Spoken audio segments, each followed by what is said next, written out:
Quizás, quizás, quizás. J'aime bien les amateurs.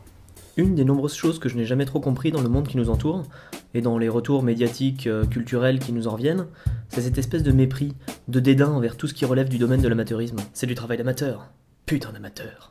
Comme si toute production amatrice était par nature inférieure à tout ce qui pourrait être fait par de vrais pros, et que ce serait eux qu'il faudrait forcément envier, jalouser, glorifier.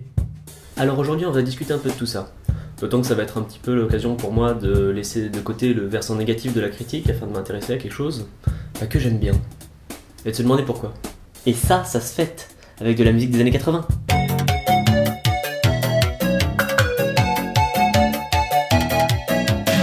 Oh non, avec de la J-pop. Oh non, attends, j'ai une idée. Somebody once told me the world is gonna roll me. I ain't the sharpest tool in the shed. Alors, quelques précisions préliminaires me semblent importantes. Donc, premièrement, le mot amateur peut désigner deux choses. L'amateur consommateur de quelque contenu que ce soit, ou l'amateur producteur de contenu. Aujourd'hui, on va se placer du côté du producteur. Voilà, c'est dit, c'est tout. Deuxièmement, si on va utiliser cette opposition, on ne va pas utiliser la définition classique dans le milieu du skateboard entre le pro et l'amateur, qui dit en gros que le pro, c'est celui qui a une board, des chaussures ou des trucks à son nom, et qui reçoit de l'argent en contrepartie. Non, le sujet est bien plus large que ça, et cela nous amène au troisième point. Le sujet d'aujourd'hui sera beaucoup plus large que le petit monde du skateboard. Comme souvent en fait. Je m'efforcerai de recentrer mes exemples sur la question skateboardistique, histoire de pas perdre trop de monde. Mais je vous invite à garder à l'esprit que la réflexion va au-delà, clairement. Bon bah c'était sympa, à la prochaine.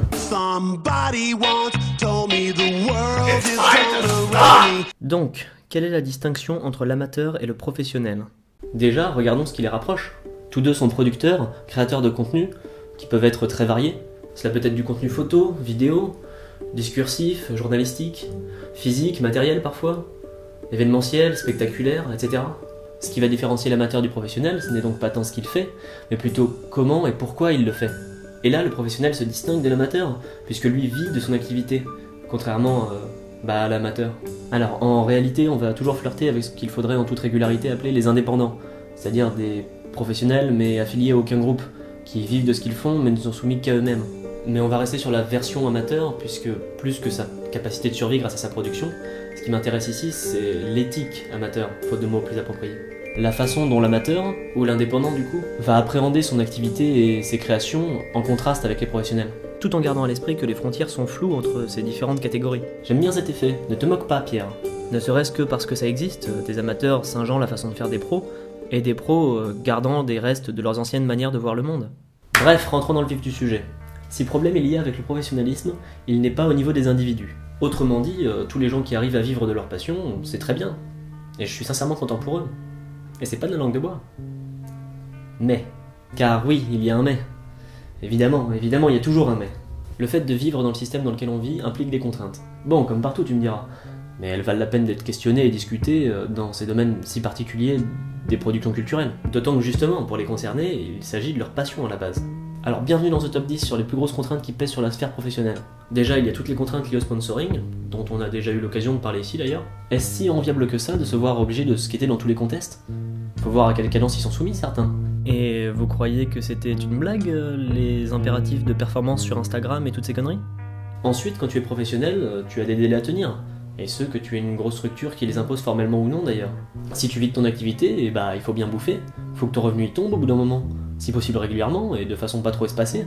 Et ça peut être un problème dans certains domaines. Le journalisme par exemple. Quoi, du travail de recherche? Bah non, pas le temps. Faut que ça soit prêt dans 2 semaines. C'est con hein. Plus vicieux que ça encore, la logique de rentabilité inhérente au professionnalisme peut conduire à un certain formatage des contenus. Puisqu'il faut plaire au plus grand nombre, alors on va suivre les goûts du public. C'est comme ça que l'on va trouver des bulles de mode. Les médias vont, dans une logique d'audience, rebalancer les mêmes personnes, les mêmes images, les mêmes phénomènes en boucle. Et là on en arrive vite à des questionnements philosophiques. Doit-on considérer les productions culturelles, y compris skateboardistiques, comme des œuvres d'art ou comme de simples objets de consommation? Puisqu'une œuvre d'art est censée amener le spectateur à questionner ses représentations et son rapport au monde, n'est-ce pas contradictoire avec une optique de plaire au plus grand nombre? De montrer à un maximum de personnes ce qu'elles ont précisément envie de voir? Attention, hein, moi et mes copains, on veut des réponses à nos questions. Ouais, on veut savoir. Enfin, et même sans parler de tout ce qui touche à l'image de marque, Bah oui, hein, une vidéo un peu bourrin avec des mecs qui tombent et qui picolent quand tu dois véhiculer l'image d'une bonne santé et de vitalité pour des marques comme Mountain Dew ou Red Bull. Pardon. Ou encore un article de fond sur l'exploitation du tiers-monde ou sur les dégâts environnementaux du productivisme moderne, dans un magazine dont les revenus sont assurés en grande partie par des pubs Nike, Vans ou Adidas, bah tu peux oublier, hein, ça passera pas. Même sans parler de tout ça, quand tu es pro, quand tu bosses pour quelqu'un, cette hiérarchie, cette verticalité, fait que tu perds une partie de ta liberté créatrice, de ton pouvoir décisionnaire. Comme dans n'importe quelle boîte. Si ton truc c'est de faire des montages de micro-rampes sur de l'Eurodance, ben c'est con, parce que c'est pas ça qui fonctionne en ce moment. Et t'es sympa avec tes propositions d'articles, mais si les gens ils connaissent pas le type sur la cover, bah ils achèteront pas. Alors hop, tu retournes interviewer le même mec pour la 83e fois. Parce qu'au bout d'un moment, c'est pas toi qui choisis. Un point c'est tout. Et tu seras gentil d'aller nous faire de la pub sur Canal+. Bien sûr, ouais. Allez, démo! Et c'est triste, parce que j'ai déjà eu l'occasion de le dire ici, mais le skateboard est un domaine créatif, d'expression de soi, tant par la pratique elle-même que par la myriade d'activités annexes. Et rogner pour ces raisons sur ce que l'on est, ça fait chier. De là à dire que celui qui se professionnalise et devient un salarié court le risque d'être aliéné au sein même de sa passion, il n'y a qu'un pas. Que je franchis allègrement d'ailleurs. L'amateur, lui, n'est pas soumis à ces contraintes-là. Il en a d'autres, bien sûr. Souvent, l'amateur va manquer de moyens, par exemple. Ah bah oui, c'est sûr que c'est pas à la portée du premier clampin venu de pouvoir privatiser un parc aquatique entier, comme avait pu le faire Red Bull à Dubaï l'année dernière. Parce que les sessions sont toujours plus fun dans les régimes autoritaires. Mais il est vrai que l'amateur compose souvent avec ce qu'il peut, et que cela peut venir amoindrir ses ambitions, si nobles soient-elles. Parfois, l'amateur souffre d'un manque de connaissances ou de compétences, qu'idéalement on ne retrouve pas dans le circuit professionnel. Idéalement. Manque de compétences qui peut être problématique parfois, par exemple dans le journalisme. Et oui, croyez-le ou non, mais des fois, certaines personnes racontent n'importe quoi et ne sont pas renseignées. Bien que ce manque de compétences ne soit ni généralisé, ni forcément important partout d'ailleurs. Par exemple, un mauvais montage, bah ça restera un mauvais montage, c'est pas forcément très important. En revanche, ce que l'on va retrouver souvent chez les amateurs et qui va plus peser sur leur mode de production, c'est un problème de diffusion. Bon, ok, c'est lié aux moyens, mais il me semble que c'est spécifique aussi. Imaginez, vous avez écrit un super bouquin sur votre temps libre. Peu importe ses qualités propres, si vous n'êtes personne, bah bon courage pour retrouver un distributeur à grande échelle. D'autant que s'il ne cherche pas à faire un super score au box-office avec un sujet sulfureux, si ça se trouve ce livre ne se vendra même pas suffisamment bien pour être rentable. Non, décidément ce n'est pas un bon investissement pour un éditeur. Mais peut-être que vous me voyez venir avec mes gros sabots, surtout si vous me connaissez personnellement, et je pense qu'il ne faudrait pas sous-estimer le rôle d'Internet dans toute cette histoire. Grâce à Internet, toutes ces contraintes qui pèsent sur les amateurs, elles sont toujours là, hein, mais moins qu'avant. Tellement moins qu'avant. En permettant une plus grande horizontalité et un accès plus global à des connaissances variées, ainsi qu'à la possibilité de diffuser les siennes bien plus aisément que via les circuits traditionnels, c'est clair qu'Internet a favorisé la multiplication des productions amateurs. Et leur montée en qualité. Et pour moi, c'est une bonne chose. Bravo, vous êtes sur Internet. Tiens, si ces questions vous intéressent, je peux vous conseiller 2 livres de sociologie qui sont assez complémentaires selon moi, Le Sacre de l'amateur de Patrice Flichy et La démocratie Internet de Dominique Cardon. On peut aussi penser à un autre outil qui doit son essor à Internet et qui permet aux amateurs de repenser leur rapport à leur création, le financement participatif. Repenser leur rapport à leur création parce qu'ils peuvent avoir du budget, des moyens dont ils n'auraient pas pu bénéficier sans ça. Et si cet outil s'est d'ores et déjà avéré fructueux dans de nombreux domaines culturels, on observe maintenant que le milieu du skateboard s'y met aussi. Des productions amateurs d'une part sont rendues possibles, mais cela permet aussi à certains indépendants, les fameux dont on parlait au début, d'exister en fait, face à des grosses boîtes déjà installées et n'adoptant pas forcément les mêmes critères éthiques, tout ça. Par ailleurs, notez que si bien souvent elles n'ont pas de valeur monétaire, sinon symbolique, qu'elles ne rentrent pas dans la catégorie des richesses créées, du PIB, etc., les productions amateurs ont pourtant une valeur d'usage bien concrète, équivalente, voire même supérieure à des productions professionnelles. Étonnant, n'est-ce pas? Oh, et avant qu'on vienne me le dire en commentaire, oui, Internet a ses propres problèmes, je sais, je suis au courant. Mais quand bien même, le bilan global me semble rester très positif. Parce que si vous êtes un amateur, qui plus est sur Internet, et que votre truc c'est de faire des montages de micro-rampes sur de l'Eurodance, eh ben pourquoi putain de pas? Et je sais que cela peut sembler anecdotique pour certains d'entre vous, alors je vais tenter une illustration avec du concret pour une fois. À travers l'exemple du fanzine, ou magazine amateur, Xem Skaters, créé par mon amie Marie, et qui vise à donner de la visibilité dans le milieu du skateboard aux personnes transgenres et plus largement non-binaires. C'est-à-dire ne se reconnaissant pas dans la simpliste opposition masculin-féminin que l'on retrouve dans divers domaines, plus ou moins larges, au sein de nos sociétés, ainsi qu'à éduquer un petit peu ses lecteurs sur ces questions souvent méconnues et ou ignorées par la presse skateboardistique traditionnelle. C'est bon, tout le monde suit ? Car ce que je trouve intéressant, c'est qu'il me semble assez improbable qu'un contenu pareil puisse voir le jour autrement que dans une sphère de production amatrice. Et on pourrait en discuter longuement, mais en un mot, un projet de ce type, puisqu'il semble à première vue s'adresser à un public restreint, qu'il ne se base pas sur un modèle publicitaire, etc., ne peut pas être viable dans une perspective professionnelle classique. Et encore moins dans une structure avec des gens au-dessus de toi qui te dictent ce dont tu dois parler. Et pourtant, un tel contenu est intéressant, ne serait-ce que parce qu'il est unique en son genre. D'où l'importance selon moi de se défaire des contraintes qui pèsent sur les productions professionnelles.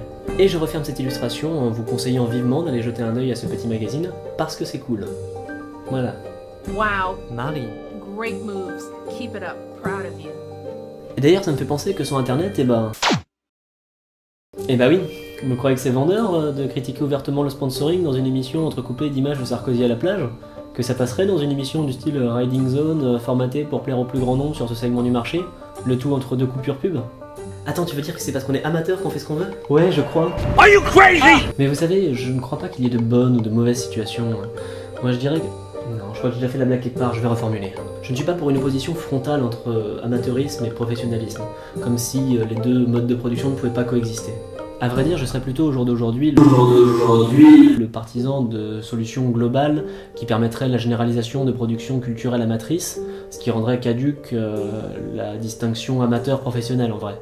Et là on retrouve des débats contemporains sur des questions comme le revenu de base, le salaire à vie, la réflexion sur le financement de la culture au sens large, la nécessaire refonte du régime de droit d'auteur, etc., etc. Si vous voulez des informations sur le pourquoi du comment de ces questions-là, je vous invite à faire pause pour lire les petits textes qui vont défiler, et je mettrai aussi quelques liens dans la description comme d'habitude. Et je ne suis pas naïf au point de penser qu'on va inverser la tendance. Mais en l'état actuel des choses, j'aimerais que nous autres, amateurs que nous sommes, arrêtions d'envier, pire, de singer les professionnels, et que nous prenions conscience de l'importance des réseaux amateurs, de leur expansion et de leur subversivité. Parce qu'en définitive, je ne crois pas que nous ayons répondu à une question pourtant de base, qui doit ennuyer un certain nombre d'économistes et d'essayistes. Vous savez, ceux pour qui tout va bien dans le meilleur des mondes, du moment qu'on arrive à maximiser les intérêts égoïstes de chacun. La question des incitations. Pourquoi ? Qu'est-ce qui va pousser un individu lambda à créer, à faire quelque chose de façon amatrice, sans incitation financière, sans perspective de profit, quelque forme qu'il puisse prendre ? La réponse est simple pourtant. Parce qu'il aime ça. Ce qui anime l'amateur, au fond, c'est l'amour de sa pratique, l'envie simple de la partager, même avec les piètres moyens du bord. Et c'est sans doute pour ça que ça me parle personnellement. L'amateur fait preuve d'authenticité. Une authenticité dont le monde a bien besoin aujourd'hui, si vous voulez mon avis. En tout cas, bien plus que je ne sais quelle énième nouvelle belle performance. À la prochaine.